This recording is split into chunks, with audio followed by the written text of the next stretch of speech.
وہ بچے جو ہمارے چھوٹے بچے ہیں اور ابھی وہ بچے جو انشاءاللہ جن کو یہ جنم دیں گے, جو ہمارے پوٹینشیل پیرنٹس ہیں, وہ بچیاں جو میٹرک ایف اے میں پڑھتی ہیں, ایف ایس سی میں پڑھتی ہیں, جو بچے, ان سب کو یہ بات بتانے کی ضرورت ہے کہ خدا کے لیے جو غلطی ہم نے کی ہے تم نے وہ غلطی نہیں کرنی.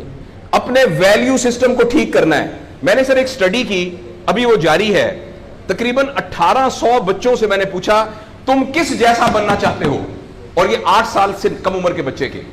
آپ یقین کریں بچوں نے جو کہا وہ یہ کہا میں میسی کی طرح بننا چاہتا ہوں جو فٹ بالر ہے, کسی نے کہا میں عاطف اسلم کی طرح بننا چاہتا ہوں, کسی نے انڈیا کے اداروں کا نام لیا, کسی نے نہیں کہا میں ابو بکر کی طرح بننا چاہتا ہوں, کسی نے نہیں کہا میں حضرت علی کی طرح بننا چاہتا ہوں, کسی نے نہیں کہا میں قائد اعظم کی طرح بننا چاہتا ہوں, کسی نے نہیں کہا میں عبدالستار ریدی کی طرح بننا چاہتا ہوں. ایک بچی نے صرف کہا کہ میں حضرت فاطمہ کی طرح. میں نے اپنے یوٹیوب چینل پہ اس کا بچی کا انٹرویو لایا, چھوٹی سی بچی نے کہا میں پارک میں پھر رہی تھی, میں نے کہا بیٹا تم کیا بننا چاہتی ہو, کہتی میں حضرت فاطمہ کی طرح بننا چاہتی ہوں. تو میرے دوستو ہم نے اپنے بچوں کے رول ماڈل ہی غلط کر دیے. ہم نے, اس لیے مجھے اور آپ کو بہت سیریسلی اس بات پر غور کرنا ہے. میں آپ سے عرض کروں, ساؤتھ افریقہ میں تتلیاں ختم ہو رہی ہیں, لہٰذا تتلیوں کی نسل کو بچانا بڑا ضروری ہے. اچھا پانڈا ختم ہو رہا ہے, پانڈا کو بچانا بہت ضروری ہے. انسان پانڈا اور تتلیاں نہیں ہیں, انسان ختم نہیں ہو رہا ہے, انسان کا بچانا کوئی اتنا ضروری نہیں ہے, وہ پانڈا نہیں ہے. اس لیے اگر ہم اپنے بچوں کو یہ رول ماڈل نہیں دے سکتے تو مہربانی کر کے بچے نہ پیدا کریں. لیکن اگر ہم نے اپنی اولاد پیدا کرنی ہے تو وہ اولاد وہ پیدا کرنی پڑے گی اور اس کی وہ تربیت کرنی پڑے گی جن کا رول ماڈل وہ جو حضرت عمر تھے, جو حضرت ابو بکر تھے, جو حضرت علی تھے, جو فاطمہ تھی, جو زینب تھی, جو خدیجہ تھی رضوان رضی اللہ عنہا. یہ ہمارے رول ماڈل ہمیں پیدا کرنے پڑیں گے, اور یہ تب ہوگا جب ہمارے اندر سے یہ دو چیزیں ختم ہوں گی.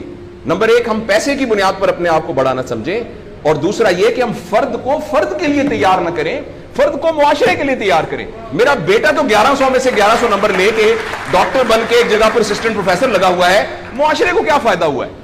اور ہم میں سے آپ سوچیں کہ اللہ لوگ, عموماً ہم سب لوگ جب اللہ کا شکر ادا کرتے ہیں کہ یا اللہ تیرا شکر ہے, 3 مرلے کے مکان میں رہتے تھے, اب ماشاءاللہ کوٹھی ہے 2 کنال کے اندر, اور سائیکل پہ ابا جی جاتے ہوتے تھے, لیکن الحمدللہ ہمارے پاس اب 2-3 گاڑیاں ہیں, اور چھٹیاں تو سوال ہی پوادے کر جاندے ہوندے سی, کدے کدے گوڑ کھاندے سی, خراستے. اب ہم سارے بھوربن میں جاتے ہیں چھٹیاں گزارنے, کبھی کبھی انگلینڈ بھی جاتے ہیں. اللہ کا ہمارے اوپر بڑا کرم ہو گیا. اس غلط فہمی سے ہم اپنے آپ کو نکالیں. اللہ کا کرم یہ ہے کہ میری وجہ سے, جیسے انہوں نے ویڈیو دکھائی ہے کہ ہمارے یہاں کوئی بلڈ کا کچھ نہیں ہوتا تھا, شکر ہے میری وجہ سے یہ بلڈ والا کام شروع ہو گیا. میں ڈاکٹر ہوں, یہ والی سروس یہاں موجود نہیں تھی, اللہ کا شکر ہے کہ یہ والی سروس اب یہاں موجود ہو گئی ہے.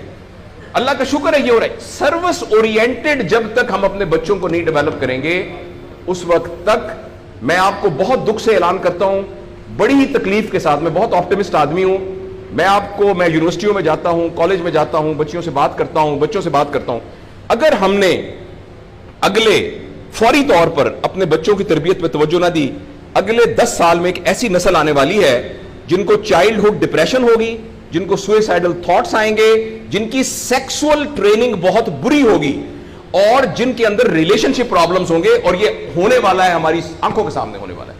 اگر آپ کے ہاتھ میں ایک موبائل ہے, آپ ابھی اپنا موبائل کھول کے فیس بک کھولے, جو پہلی 1.5 منٹ کی ویڈیو آئے گی اس میں ایک نیم برہنہ عورت ناچ رہی ہوگی. اگر آپ کے 8 سال کے بچے کو آپ نے موبائل دیا ہوا ہے, میں آپ کو یقین دلاتا ہوں اس نے ننگی عورتوں کو ناچتا ہوا دیکھ لیا ہے, اور وہ سارے ایکٹ جن کو منہ سے بیان کرتے ہوئے ہمیں شرم آتی ہے, وہ آپ کے 8 سال کا بیٹا اور 8 سال کی بیٹی دیکھ چکی ہے.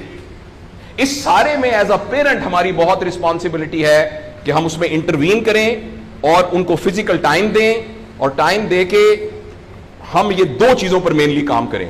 تو انشاءاللہ العزیز ہمیں امید ہے کہ معاشرہ بچ جائے گا.